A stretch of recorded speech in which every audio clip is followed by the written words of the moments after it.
PTV, Telebisyon ng Bayan. Tala, nakatakda namang magdeklara ng unilateral ceasefire ang CPP-NPA-NDF nang hindi lalagpas sa Marso at 31.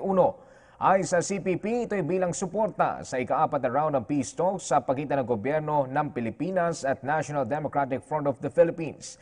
Nagaganapin sa The Netherlands sa 2 hanggang 6 ng Abril. Umaasa naman ang CPP na magdedeklara rin ng unilateral ceasefire ang panig ng pamahalaan. Hinimok din ng makakaliwang grupo ang gobyernong Duterte na maghinay-hinay muna sa kanilang all-out offensive operations upang makalikhaan nila ng isang atmosphere na mayroong mutual ceasefire. At yan po muna ang mga pinakamainit na balita sa mga oras na ito. Manatiling updated gamit ang aming social media sites. I-like lamang po ang aming PTV Facebook page o i-follow kami sa Twitter at PTVPH. Ako po si Ralph Omina. Magandang hapon.